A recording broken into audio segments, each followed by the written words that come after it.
Hello Gemini, and welcome to your solar eclipse reading. I'm just going to dive right in here. I meditated on your cards and pulled three. So the overall energy for your reading is, it's very windy, so I'm going to try to anchor it with a rock, is the priest. So this speaks of listening to that inner voice, to actually responding to the call, looking with some discernment as to what you want, what you need, and looking into those darker places of ourselves and those deeper places and shining that light and being that guide. So right now, the energies that are around you, could be from the eclipse, could be just because you have some really good ideas, but the overall energy is the Ace of Swords. So this is cutting through the old, splitting through the old, and coming up with some brilliant new, something that cuts deeply and brings you some hope, brings you some new ideas, getting to the real heart of the matter and energizing yourself, pushing away the old so that you can bring in the new. It's the start of something new.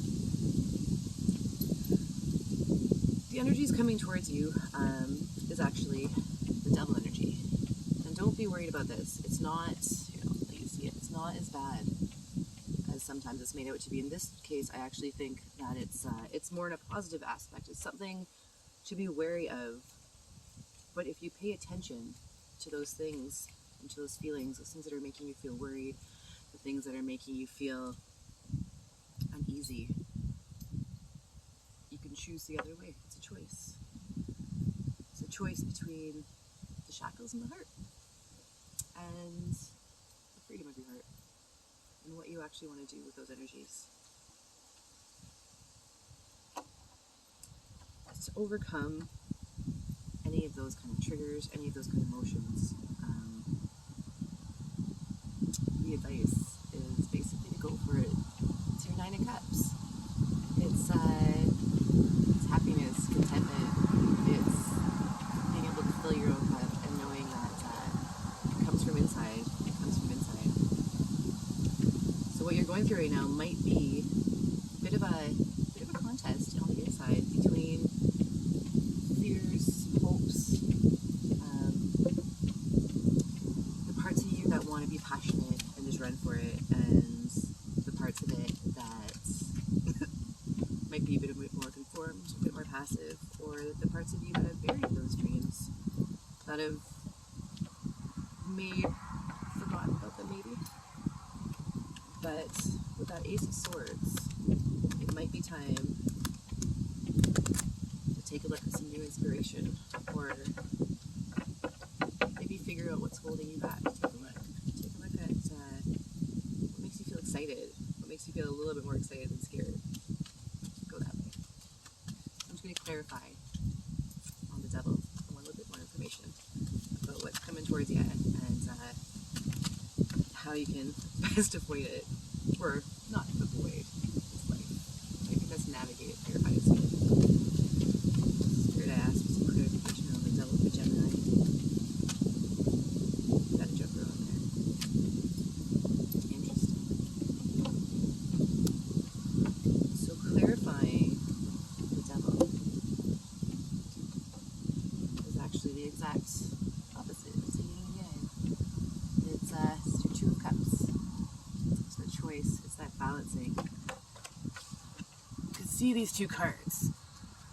They both have the two figures. There's a very, very different energy about them. In the devil, there's shackles. There's there's feelings of lack, feelings of being shackled to the things that don't really matter. He's got gold. He's got his preaching, his books, some of the old paradigms, but neither of them are in control. Neither of them are controlled because they're disconnected. They're disconnected from their hearts and what's real and what really matters. And with the Two of Cups, the moon is illuminating. The moon is illuminating, and the connection is there. And with the lotus flower, it's a blossoming. It's a blossoming of a heart. And with both of these coming towards you, it's time to feel your way through. This isn't a thinking. This is a feeling. It's ask yourself: is this is nurturing? Do I like it? Is where is the toxicity from? Is it need for validation? Is it fear of success or failure? Everybody's different. Everybody's story is different. But it might be time to take a look. To take a look and to go for it. Let me clarify the Nine of Cups for you too. How do you best get to your Nine of Cups? How do you steer towards the light that's in your heart? To what does Gemini want? It's deep down. What does Gemini need for the highest good? What does Gemini need for the highest good?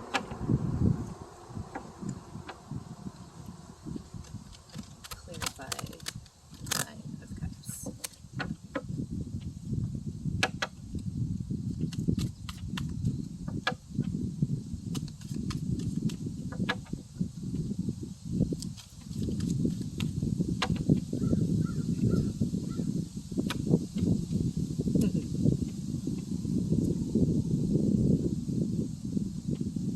Came out is the Princess of Swords.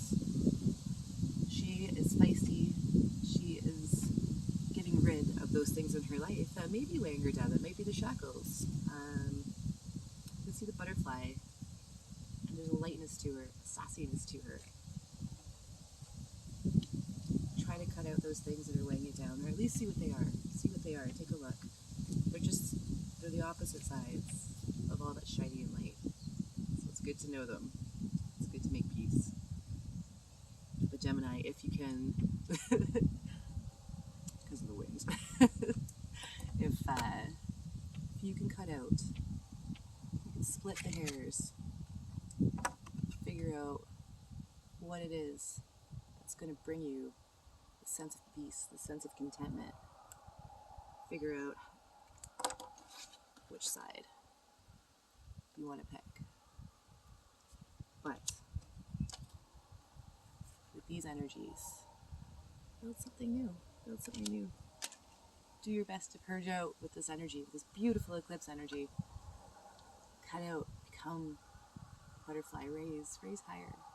Go for your ninth cup. Ninth cup's the treasure hunt. It's right on the right on the heels to 10. You're getting there. It's going to be beautiful, beautiful spring. Until next time, wishing you all the best. Take care, Gemini. See you next time.